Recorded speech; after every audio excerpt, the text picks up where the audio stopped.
ನೋಡಪ್ಪ, ಪರಮೇಶ್ವರ್ ಒಬ್ಬರು ಬರಬೇಕು, ಇನ್ನೊಂದು 10-15 ನಿಮಿಷದಲ್ಲಿ ಬರ್ತಾರೆ. ಎಲ್ಲ ಮತದಾನ ಮುಗಿದಿದೆ. ನಾವು ಯಾವ ತಂತ್ರಗಾರಿಕೆನೂ ಮಾಡಿಲ್ಲ, ತಂತ್ರಗಾರಿಕೆ ಅವಶ್ಯಕತೆ ಇಲ್ಲ. ಎಲ್ಲರೂ ಪ್ರಜ್ಞಾವಂತರಿದ್ದಾರೆ, ಬುದ್ಧಿವಂತಿದ್ದಾರೆ, ಜನರ ಪ್ರತಿನಿಧಿಗಳಿದ್ದಾರೆ. ಅವರು ಅವ್ರಿಗೆ ಸ್ವ ಇಚ್ಛೆ ಮೇಲೆ ಏನು ಮತ ಹಾಕಬೇಕು ಹಾಕಿರ್ತಾರೆ. ಅದು ಬಿಟ್ಟರೆ ಯಾವ ತಂತ್ರಗಾರಿಕೆ ನಾವು ಮಾಡೋಣ? ನನ್ನ ಪಾಡು ನಾನೆಲ್ಲ ನನ್ನ ಹರಶಿವ ಅಂದ್ಬಿಟ್ಟು ನಾನೆಲ್ಲ MLA ಗಳ ಹತ್ರ ಒಂದೆರಡು ದಿನ ಕಾಲ ಕಳ್ಕೊಂಡು ಕೂತಿದ್ದೆ. ಅದು ಬಿಟ್ಟರೆ ನಾನು ಯಾವ ತಂತ್ರಗಾರಿಕೆನೂ ಮಾಡಿಲ್ಲ. ಅಲ್ಲ, ನಾವು ಯಾವ ತಂತ್ರಗಾರಿಕೆ ಮಾಡೋಕ್ಕೆ ಹೋಗಿಲ್ಲ, ಬರೀ MLA ಗಳು ಕೂತಿದ್ದೀವಿ. ನಮ್ಮ ಹುಡುಗ ನಮ್ಮ MLA ಹುಷಾರಿರಲಿಲ್ಲ, ವೆಯ್ಟ್ ಮಾಡ್ತಿದ್ದೆ ಅವ್ನು ಬರಲಿ ಅಂತ.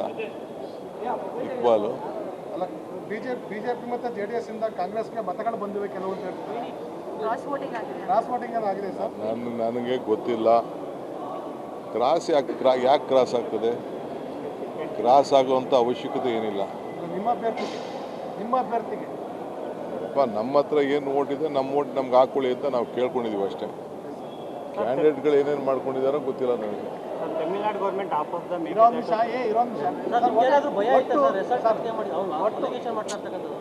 ನೋಡ್ರಿ, ಅಟ್ಲೀಸ್ಟ್ ನಾವೆಲ್ಲ ಸೇರೋಕ್ಕೆ, ಅವ್ರಿಗೆಲ್ಲ ಟ್ರೈನಿಂಗ್ ಕೊಡೋಕ್ಕೆ ನಾವು ಮೊದಲಿಂದನೂ ನಾವು ಮತದಾನ, ಏಕೆಂದರೆ ಇದೆಯಲ್ಲ ಪ್ರಿಫರೆನ್ಷಿಯಲ್ ವೋಟ್ ಇದೆಯಲ್ಲ, ಆ ಪ್ರಿಫರೆನ್ಷಿಯಲ್ ವೋಟಲ್ಲಿ ಆ ಗುರುತು ಮಾಡೋದ್ರಲ್ಲೂ ಬೇಕಾದಷ್ಟು ವ್ಯತ್ಯಾಸ ಇದೆ. ಅದಕ್ಕೆ ನಮ್ಮ ಅನುಭವನ ಅವ್ರಿಗೆಲ್ಲ ತಿಳಿಸಿದ್ದೀವಿ. MLAಗಳೆಲ್ಲ ಸುಮಾರು 60-70 ಜನ ಹೊಸಬ್ರಿದ್ದಾರೆ. ಅವ್ರಿಗೆ ಪ್ರಿಫರೆನ್ಷಿಯಲ್ ವೋಟಿಂಗಲ್ಲಿ ಹುಷಾರಾಗಿರಬೇಕು. ನೀವೆಲ್ಲ ಗಮನಿಸಿದ್ದೀರ, ನಾವು ಈ ಗ್ರಾಜ್ಯುಯೇಟ್ ಕಾನ್ಸ್ಟಿಟ್ಯೂನ್ಸಿ, ಟೀಚರ್ ಕಾನ್ಸ್ಟಿಟ್ಯೂನ್ಸಿ, ಅಲ್ಲೇ ಹೆಚ್ಚು ಕಮ್ಮಿ 7-8 ಸಾವಿರ ವೋಟು ರಿಜೆಕ್ಟ್ ಆಗಿಬಿಡ್ತವೆ. ಯಾರು ಗ್ರಾಜ್ಯುಯೇಟು, ಟೀಚರ್ಸು.